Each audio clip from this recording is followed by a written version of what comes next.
അങ്ങനെ ഗില്ലി വീണ്ടും തിയേറ്ററുകളിലേക്ക് വരികയാണ്. വിജയ് ഫാൻസിനെ സംബന്ധിച്ചിടത്തോളം അവർക്ക് തിയേറ്ററിൽ പോയി പൂരപ്പുറമാക്കാനുള്ള ഏറ്റവും വലിയ ഒരു അവസരമാണ് ഇപ്പോൾ വന്നിരിക്കുന്നത്. അതിന്റെ കാരണം നമ്മുടെ തളപതി വിജയ് ഇപ്പോൾ പൊളിറ്റിക്സിലേക്ക് ഇറങ്ങുന്നതിനെ തുടർന്ന് ഗോട്ടിന് ശേഷം അദ്ദേഹം എത്ര സിനിമകളിൽ അഭിനയിക്കും എന്നുള്ള കാര്യത്തിൽ ഒരു കൃത്യത വന്നിട്ടില്ല. അപ്പോൾ അതുകൊണ്ട് തന്നെ ഇനി അങ്ങോട്ട് തിയേറ്ററുകളിൽ റിലീസ് ചെയ്യുന്ന സിനിമകളും അതുപോലെ തന്നെ റീ റിലീസ് ചെയ്യുന്ന സിനിമകളൊക്കെ വിജയ് ഫാൻസിനെ സംബന്ധിച്ചോളം ഒരു വലിയ വലിയ എന്താ പറയുക തിയേറ്റർ ആഘോഷമാക്കാനുള്ള ഒരു കാര്യമാണ്.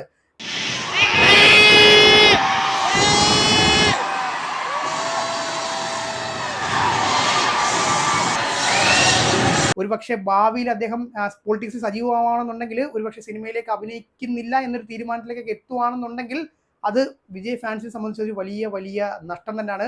അതുപോലെ തന്നെ ആ ഒരു ഇൻഡസ്ട്രിയെ സംബന്ധിച്ചും വലിയൊരു നഷ്ടമാണ്. കാര്യം ഒരുപാട് ക്രൗഡ് പുള്ളിംഗ് ഉള്ള ഒരുപാട് മറ്റ് സംസ്ഥാനങ്ങളും തമിഴ്നാട്ടിൽ മാത്രമല്ല മറ്റ് സംസ്ഥാനങ്ങളും വലിയൊരു ഫാൻ ബേസ് ഉള്ള ഒരു നടൻ തന്നെയാണ് നമ്മുടെ വിജയ് എന്ന് പറഞ്ഞു കഴിഞ്ഞാൽ. കേരളത്തിലും വലിയൊരു കളക്ഷനാണ് അദ്ദേഹത്തിന്റെ സിനിമകൾക്ക് കിട്ടുന്നത്. അപ്പോൾ ഈ ഒരു സാഹചര്യത്തിലാണ് ഇപ്പോൾ ഗില്ലി സിനിമ റീ റിലീസ് ചെയ്യുന്നത് കേട്ടോ. അപ്പോൾ എന്നാണ് ചോദിക്കുകയാണെങ്കിൽ നാളെ ഏപ്രിൽ 20-നാണ് ഗില്ലി നമ്മുടെ കേരളത്തിലെ തിയേറ്ററുകളിലും റിലീസ് ചെയ്യുന്നത് കേട്ടോ. ഡ്രീം ബിഗ് ഫിലിംസ് ആണ് ഇപ്പോൾ നമ്മുടെ ഗില്ലി എന്ന് പറഞ്ഞ സിനിമ നമ്മുടെ കേരളത്തിലെ തിയേറ്ററുകളിലേക്ക് വിതരണത്തിൽ എത്തിച്ചിരിക്കുന്നത് കേട്ടോ. അപ്പോൾ സ്പെഷ്യൽ ഫാൻ ഷോകൾ നമ്മുടെ കേരളത്തിലെ തിയേറ്ററുകളിൽ ലിസ്റ്റ് ചെയ്തിട്ടുണ്ട്. അപ്പം നിങ്ങൾക്ക് ആ ഷോകളിൽ പോയി പങ്കെടുക്കണമെന്നുണ്ടെങ്കിൽ ഒന്നുകിൽ തിയേറ്ററിനെ കോൺടാക്ട് ചെയ്യുക, അല്ലെന്നുണ്ടെങ്കിൽ ഈ ഫാൻ ഷോ മെമ്പേഴ്സ് ഒക്കെ ഉണ്ടല്ലോ, അപ്പോൾ അവരുമായിട്ട് കോൺടാക്ട് ചെയ്ത് കഴിഞ്ഞാൽ നിങ്ങൾക്ക് ടിക്കറ്റ് കിട്ടും. അല്ലാതെ പബ്ലിക്കായിട്ട് ലിസ്റ്റ് ചെയ്തിട്ടുള്ള അതായത് നമ്മുടെ ഓൺലൈൻ പ്ലാറ്റ്ഫോമുകളായിട്ടുള്ള Paytm, ticket, book my show തുടങ്ങിയ പ്ലാറ്റ്ഫോമുകളിലും നമുക്ക് ബുക്ക് ചെയ്യാനായിട്ട് സാധിക്കും.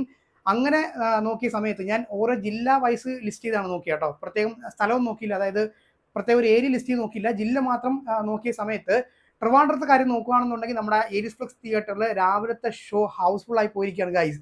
അതൊരു ഫാൻ ഷോ അല്ല, നമുക്ക് പബ്ലിക്കായിട്ട് ബുക്ക് ചെയ്യാവുന്ന ഒരു ഓപ്ഷനാണ് അവർ കൊടുത്തിരുന്നത്. എന്നിട്ട് പോലും ആ ഒരു ഷോ മൊത്തത്തിൽ ഹൗസ്ഫുൾ ആയിട്ട് പോയിട്ടുണ്ട്. അവരതുകൊണ്ട് തന്നെ ഈവനിങ്ങിന് വേണ്ടിയിട്ട് പ്രത്യേക ഒരു ഷോ ആഡ് ചെയ്തിട്ടുണ്ട് കേട്ടോ. ട്രിവാൻഡ്രത്തെ കാര്യം നോക്കുവാണെങ്കിൽ അത്യാവശ്യം 3-4 തിയേറ്ററുകളായിട്ടൊക്കെ ഷോ ആഡ് ചെയ്തിട്ടുണ്ട്. പിന്നെ നമ്മുടെ മൾട്ടിപ്ലക്സ് ജയൻസ് ആയിട്ടുള്ള PVR, ഐനോക്സ്, അതുപോലെ തന്നെ സിനിപോളിസ് തുടങ്ങിയ തിയേറ്ററുകളൊക്കെ നമ്മുടെ കേരളത്തിലെ കാര്യമാണ് പറയുന്നത്. തിയേറ്ററുകളെല്ലാം ഷോ ആഡ് ചെയ്തിട്ടുണ്ട്. ട്രിവാൻഡ്രത്ത് വരുന്നുണ്ട്, കൊച്ചി വരുന്നുണ്ട്, അതുപോലെ തന്നെ തൃശ്ശൂരും വരുന്നുണ്ട്, അതുപോലെ കോഴിക്കോടും വരുന്നുണ്ട് കേട്ടോ. അപ്പോൾ മറ്റു ജില്ലകളുടെ കാര്യം നോക്കുകയാണെന്നുണ്ടെങ്കിൽ ട്രിവാൻഡ്രം കഴിഞ്ഞാൽ പിന്നെ ഞാൻ കണ്ടത് നമ്മുടെ കൊച്ചിയിലാണ്. കൊച്ചിയിൽ സിനിപോളിസിൽ ആഡ് ചെയ്തിട്ടുണ്ട്, അതുപോലെ തന്നെ 1-2 തിയേറ്ററുകളും കൂടെ ആഡ് ചെയ്തിട്ടുണ്ട് കേട്ടോ. അത് കഴിഞ്ഞാൽ പിന്നെ തൃശ്ശൂർ ആഡ് ചെയ്തിട്ടുണ്ട്, ഐനോക്സിൽ ഷോ ലിസ്റ്റ് ചെയ്തിട്ടുണ്ട്. അതുപോലെ തന്നെ കോഴിക്കോടുണ്ട്, പാലക്കാടുണ്ട്. ഇത്രയും തിയേറ്ററുകളിലായിട്ടാണ് ഇപ്പോൾ പബ്ലിക്കലി അവർ ലിസ്റ്റ് ചെയ്ത ഷോസ് ഉള്ളത്. ഇത് കൂടാതെ സ്പെഷ്യൽ ഫാൻ ഷോകൾ ഉണ്ട്. അത് ഞാൻ പറഞ്ഞു, ടിക്കറ്റ് എടുക്കുന്ന കാര്യമൊക്കെ പറഞ്ഞല്ലോ. യെസ്, അപ്പോൾ എന്തായാലും നിങ്ങൾ എത്രയും പെട്ടെന്ന് വിജയ് ഫാൻസുകാർ മിസ് ചെയ്യാതെ തന്നെ പോയി ടിക്കറ്റ് എടുക്കുക, തിയേറ്റർ പൂരപ്പുറമ്പാക്കുക.